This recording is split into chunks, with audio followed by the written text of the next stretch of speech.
Atenção, senhoras e senhores.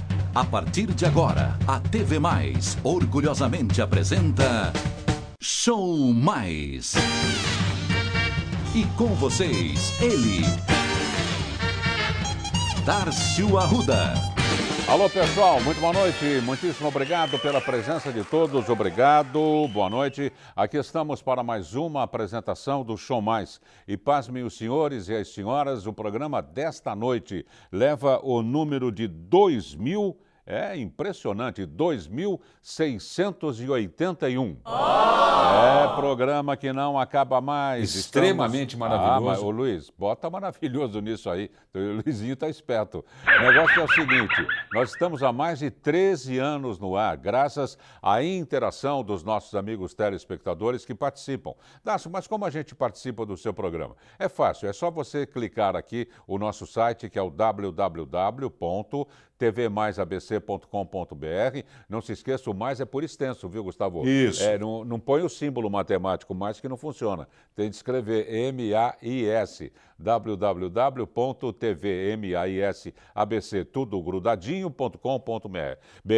Você pode sugerir um tema, você pode pedir uma reprise de um programa, você pode sugerir um convidado, você pode sugerir para a gente reprisar o tema, porém com outro convidado, para que possamos ter uma outra noção do assunto em foco. Enfim, fiquem à vontade. O que norteia essa nossa união durante esta década e meia quase é justamente a participação ativa dos nossos queridos amigos telespectadores.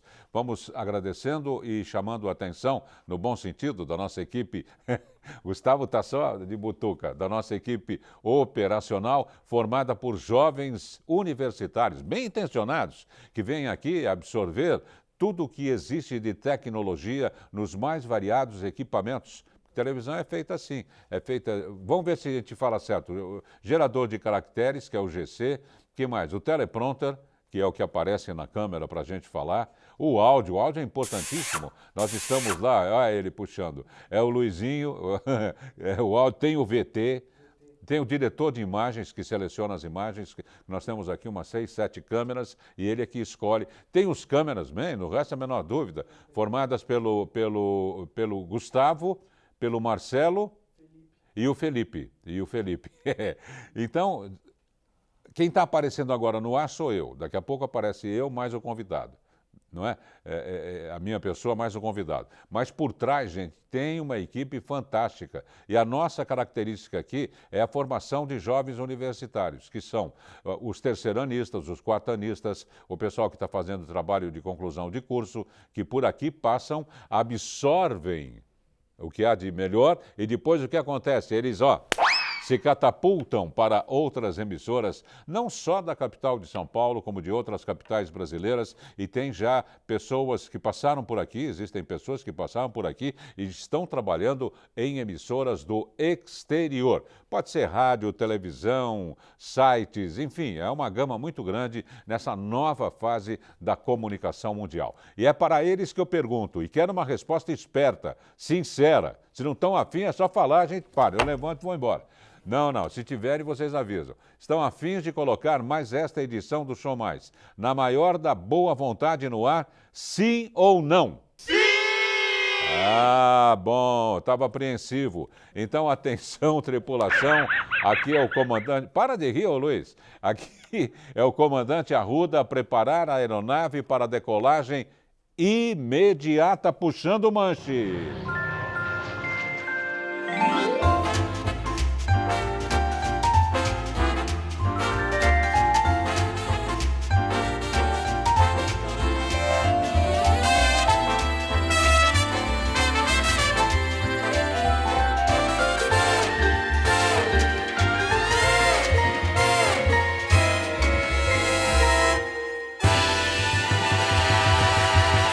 E o tema desta noite é como cortar gastos desnecessários.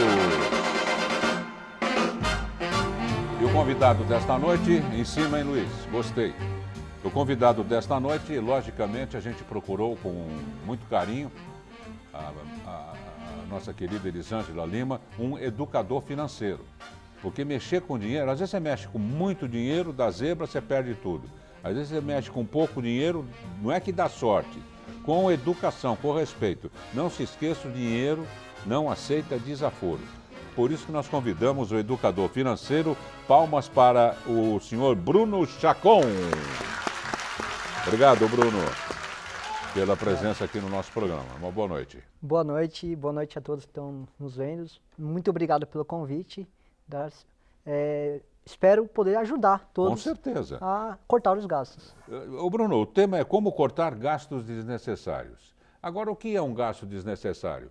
Tem o gasto supérfluo que não depende da gente. Às vezes não depende. Por exemplo, entope a pia, chama o desentupidor, lá vai Barão. O telhado agora com essa chuvarada começa a gotejar, chama o telhadista lá vai Barão.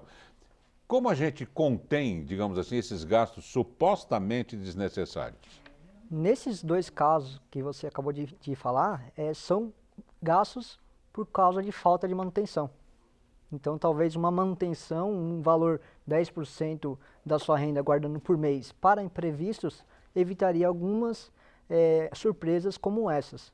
Então, guardar recursos para imprevistos, saber o que é essencial do que é supérfluo, tudo isso faz com que conseguimos evitar alguns gastos. É interessante, além. Guardar, vamos supor, 10%. De cada R$1.000 você gasta, de cada Ganhou 1.000, de cada guardou 2 100. mil, que é o total, você guarda 10%, por exemplo, é isso? Exatamente. Agora, tem gente que faz isso? São poucos, né? que fazem isso. Por quê? Quando o brasileiro guardar dinheiro, ele deixa realmente para guardar. Ele recebe o salário, vai gastando com seus gastos diários, e aí chega no final do mês, vê se sobrou ou não. Então, essa metodologia, essa forma de guardar dinheiro é errado, porque eles veem lá no final se realmente vai sobrar ou não. O ideal é que recebeu o salário, tira o que é para o destino do futuro dele ou para o imprevisto. Então, tira os 10% assim que recebe o salário. Aí o telespectador está falando, gente, mas se eu tirar 10% do meu salário, eu não pago a eletricidade, ou então não pago o fornecimento de água, ou então não pago o gás. Enfim, como você pode equilibrar? Porque já não dá, né? Entra um 3x, por exemplo, e já saem 4x todos os meses, ou 5x. Então fica sempre na dependência de um acúmulo, né? Desse ônus. Como você vai equilibrar isso? O principal para começar a guardar dinheiro é ter metas, objetivos, sonhos. Porque sem meta, sem objetivo, você começa a gastar sem precisar. Então, gastou sem precisar, vai ter desequilíbrio financeiro normalmente. Porque uma família é uma empresa, né? Exato. Tem que ter o que entra e o que sai sob controle total. Com certeza, tem que Total. saber tudo que E entra, rígido, né, Bruno? Exatamente. Por isso que eu defendo uma metodologia chamada DSOP. São 4 pilares. DSOP. DSOP. Exatamente. O D significa diagnosticar, que é o primeiro passo. Por um mês, você analisa todos os seus gastos, dia após dia, cafezinho. É um exame quase laboratorial. Exatamente. Quando você vai no médico, você faz o quê? Faz um check-up. diagnóstico. Perfeito. Diagnóstico da sua saúde. Na área financeira, a mesma coisa. Faz um diagnóstico do seu bolso, diagnóstico da sua receita e da despesa. Com isso, todos os dias anotando todos os gastos. Então, esse foi o D, né? Que é o diagnóstico. Todos os dias anotando os gastos, você vai saber o seu padrão de vida. Sabendo o seu padrão de vida, dá para comparar com a receita. E aí saber o que cortar e não. E o segundo pilar é o S, sonhar. Todos têm que ter sonhos, objetivos na vida. O que é indicado é ter 3 sonhos e guardar dinheiro ao mesmo tempo para esses 3 sonhos. Um sonho de curto prazo, aquele sonho que você vai realizar todos os anos. Um sonho de médio prazo, é um sonho que você vai realizar a cada 5 anos. E o sonho de longo prazo, acima de 5 anos, 10 anos, que pode ser uma independência financeira, uma aposentadoria sustentável. Então, guardou, mas eu tenho problema financeiro, não consigo guardar dinheiro. Então, aí que está o primeiro sonho, de curto prazo. Em vez de trocar de carro, em vez de viajar, coloca no primeiro sonho como quitar dívida. E aí começa a guardar dinheiro, poupar em paralelo para quitar essa dívida. O terceiro passo é o O, DSOP. O O é orçar, fazer um orçamento financeiro, saber tudo que entra, tudo que sai, ver quanto que vai guardar para cada tipo de sonho R$100 por mês, R$200 por mês. E depois, o último passo é o P, de poupar. Então, saber onde investir para cada tipo de sonho. Se é um tesouro direto, se é na poupança, aonde for, depende do seu objetivo. Isso daí a gente precisa contar muito com a participação também da nossa parceira, e no caso de uma mulher, do parceiro. Porque você não pode mexer com essa verba, seja ela qual for, não é? E tem gente que não está compactuando, digamos assim, não é? com tudo isso que foi orçado, que foi planejado. Né? Exatamente. Quando que eu faço uma terapia financeira, eu faço com um casal. Não adianta eu educar financeiramente uma pessoa e a outra continuar gastando. Então tem que educar financeiramente o casal para eles entrarem em sintonia para que consigam sair das dívidas, se equilibrar financeiramente. Senão vai ter uma falta de equilíbrio, né? Um poupando e o outro gastando. Então não dá muito certo. Não. Uma fase muito importante é essa do diagnóstico e ver aquilo que pode ser modificado também, né? Porque de repente tem muita luz acesa durante a noite. Não é tudo isso daí que nós estamos falando não é ser pão duro, que aí é duro também você conviver, não é? Sob um regime muito rígido.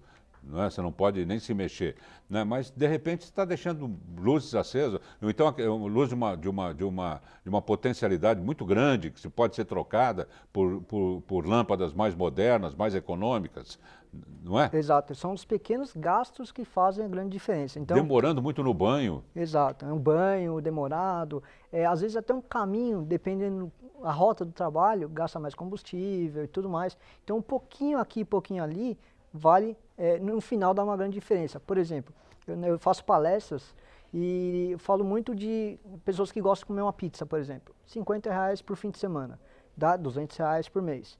Isso há 30 anos, durante 30 anos, se for investido, ele teria 400 mil. Nossa, só de pizza? Só de pizza. Teria mais de 400 mil, 2 imóveis de 200 mil. Ah, mas você tem que ser pão duro, então, não viver? Não. Eu, como educador financeiro, recomendo o quê? Viver o agora, curtir o agora, pensando no amanhã. Então, em vez de comer pizza todo fim de semana, come um fim de semana assim, um fim de semana não. Já economiza 200. Exato, vai ter 200 mil guardado daqui a 30 anos. Ou então começa a fazer a pizza em casa, talvez acho que saia mais barato. Exatamente. A dona de casa que não vai gostar, fala, então vem você fazer a pizza aqui em casa. Além de ser mais barato, vai ter uma terapia mexendo com ingredientes, vai ser legal para a família participar juntos, diferente, né? Um processo diferente, fazer a são massa. Várias coisas a serem pensadas e repensadas, Exato. Né? No caso de uma alimentação mais saudável, por exemplo, não é? Se tiver alguém com alguma patologia, já não vai um ingrediente ou vai outro. O lucro, às vezes, não é só o dinheiro, né? Exato. Estar junto com a família faz bem também, isso aí. Eu vejo muitos jovens indo ao cinema, balada, e gastando, sendo que, às vezes, uma tarde no parque seria muito mais interessante e não gasta nada. Você falou em pizza, acho que todo mundo ficou com fome agora. Está na hora de uma pizza. Já é tarde também para comer uma pizza, quase 15 para as 11, por aí. Depois dormir com a barriga cheia também, vai passar mal, vai ter que ser atendido, vai ter que comprar remédio. É um gasto desnecessário, se bem pensado. Com certeza. Então nós vamos para o intervalo e já voltamos. Hoje em dia, a gente não pode nem... Claro que não pode ficar doente. Tá louco. Só que vai de remédio já tem umas 5 cardíacas. Já a gente volta.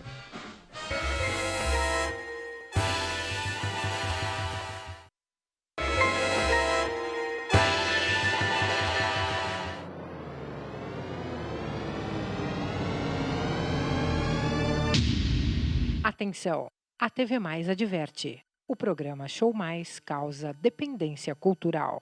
Mas é claro que a gente vai falar aqui, mais uma vez, com muito prazer, da LL Presentes, uma loja especializada em presentes, em ornamentos para casa, mas é um espetáculo, uma loja com finesse, com delicadeza, com novidades acima de tudo. A LL Presentes fica na Rua Laura, 740, na Vila Bastos, em Santo André. E a grande novidade para 2017 tem sido as consultoras da LL, que vão te ajudar, vão sugerir. Se preciso for, elas vão até a sua casa. Marque bem, LL Presentes, Rua Laura 740, fica onde, Luiz? Em Santo André. Pronto, já estamos de volta com o tema Como cortar gastos desnecessários, recebendo o educador financeiro Bruno Chacon. Ô Bruno, por que você escolheu essa vertente profissional? Como educador financeiro? Exato. Porque eu tive problemas financeiros. Então, você teve problemas financeiros, está aí. Exatamente, tive problema financeiro, tive que dar... De grande monta. Exato, tive que dar um jeito na minha vida, para isso me eduquei financeiramente. Mas por quê? Você gastava muito, você foi... Não, tudo começou investindo, em 2006... Desculpa eu perguntar, mas eu quero saber a origem. Em 2006 eu comecei a operar, eu trabalhava numa montadora, na Mercedes-Benz, na fábrica, era metalúrgico, e ganhava bem e começava a sobrar dinheiro. Eu comecei a investir esse dinheiro na Bolsa de Valores em 2006. Em 2007 ganhei muito dinheiro, em 2008 perdi tudo. Puxa vida. Então aquilo lá me chamou muita atenção, comecei a me educar financeiramente, fazendo cursos, até que me tornei... E você perdeu tudo por quê? Você vacilou? Ganancioso, é isso. Vacilei, ganancioso, sempre querendo mais. E aí veio a crise de 2008, a subprime norte-americana, e aí eu acabei perdendo tudo nas ações, né? Bolsa de valores, risco. E depois disso eu comecei a estudar tudo, gestão financeira. Aonde foi que eu errei? Aonde foi que eu errei. Então eu larguei engenharia, larguei tudo para estudar finanças. E eu me apaixonei, vim recuperando, conhecendo o mercado. Aí eu me tornei um educador financeiro para ajudar as pessoas a saírem das dívidas. E hoje, além disso, eu opero na Bolsa para mim, né? Não indico a Bolsa para ninguém, mas eu invisto, eu sou supervisor de uma administradora de consórcio da Unifisa, sou educador financeiro, então eu oriento as pessoas a saírem das dívidas. Inclusive eu fui até na Conferência Mundial de Finanças em Veneza falar sobre o mercado financeiro. Oh, interessante. Foi uma tese da minha pós-graduação. Poxa, muito interessante isso daí. E do que as pessoas mais reclamam, o Bruno, nos seus encontros, nas suas palestras? O que elas mais reclamam é onde investir. Mas isso já é quem tem, né? Não, é interessante, as pessoas não têm dinheiro. Investem... Pensa, aonde investir? Legal, quanto que você quer investir? Não, eu não sei, eu não tenho o que investir. Então o ideal é que se educar financeiramente, começar a poupar, a ver o dinheiro... Que é o primeiro passo. Primeiro passo. Começa a poupar para depois pensar em investir, a multiplicar o patrimônio. Só que o brasileiro, ele quer ter logo o conhecimento, o rendimento, mas acaba não tendo o básico, que é a educação financeira. Não adianta querer investir sem saber poupar. Ele acaba gastando mais do que recebe. Existem investimentos, logicamente, com mais riscos e com menos riscos. Isso. Não é? Tem. Quais são os de menos risco?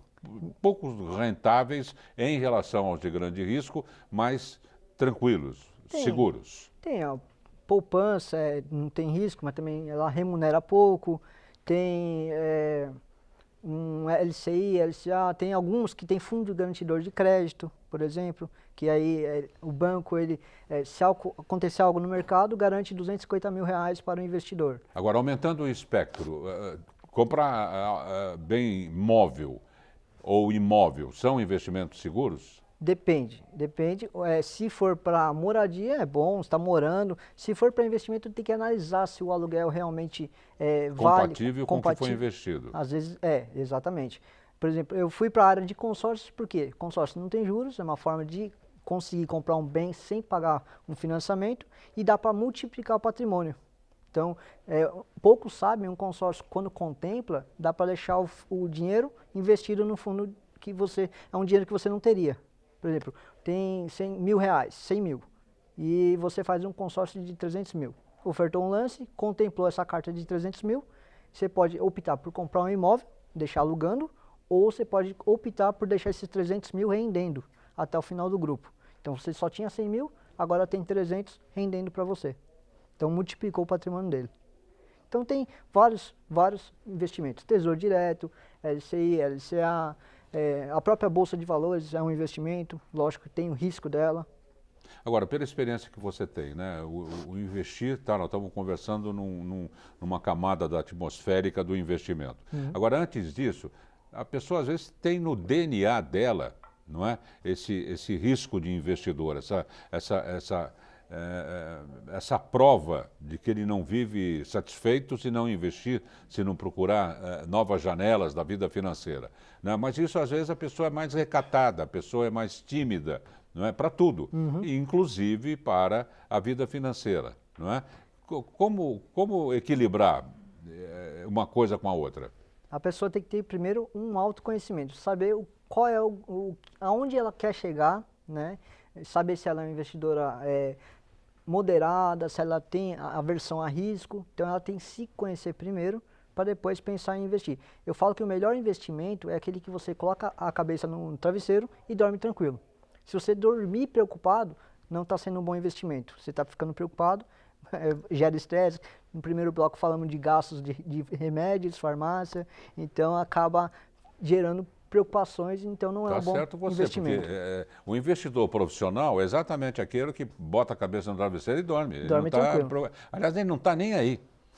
Faz parte da índole dele, isso que eu estou querendo dizer, para tudo, inclusive no mundo dos negócios. E tem aquele preocupado, que se ficar devendo um carnezinho qualquer aí, ele já não dorme. Já não dorme, já está inadimplente, ele está devendo para alguém, e aí depende, aí ele tem que analisar como ele vai pagar essa dívida. Então, muitos não conseguem pagar, e aí tem que fazer um planejamento, aí vem aquele devo, não dego, pago quando puder. Exatamente. Então... E como respeitar, lógico, honrar com os compromissos, mas sem exagero, né? Sem perder o sono, às vezes fazer uma continha, de repente é interessante você pagar com um certo atraso, não é? Com o dinheiro investido, sei lá, essa jogada financeira. Aí tem dois pontos, tem a pessoa que está conseguindo pagar aos trancos e barrancos e tem aquela que está totalmente inadimplente, com nome sujo, tudo mais. Aquela que está pagando aos trancos e barrancos, ela tem que analisar os seus gastos, tentar reduzir aonde puder, para honrar a sua dívida. Aquela que já está com o nome sujo, não consegue honrar as dívidas, tem que tomar cuidado. Por quê? Se ela fizer um novo empréstimo para tentar quitar aquele lá, ela vai entrando numa bola de neve. E aí vai crescendo essa bola de neve. Vai chegar um ponto que ela não vai conseguir honrar mesmo. Então, se ele já está inadimplente, tem que parar, dar uma respirada, já estou inadimplente mesmo, vamos começar a poupar em paralelo. Vai poupando, guarda dinheiro embaixo do colchão, em qualquer lugar, vai chegar um momento que ele vai acumular um patrimônio, um valor guardado, que dá para renegociar essa dívida à vista, diretamente com o credor. Dizem que é de pequeno que se torce o pepino. As crianças devem participar dos problemas e dos avanços, não diria nem avanço e nem problema financeiro, da vida financeira da família, sabendo que daquele ano está todo mundo apertado e não vai dar para comprar o jogo de R$600 que ela quer comprar? Com certeza, com certeza. As crianças devem participar do assunto dinheiro. É lógico, problemas à parte, mas elas têm que saber o valor do dinheiro, tem que ter um porquinho para guardar um dinheirinho, uma mesada para aprender a lidar com dinheiro. Existem escolas hoje que já têm educação financeira na grade curricular. Isso é muito importante. Aí que se aplica de fato a matemática, né? Com certeza.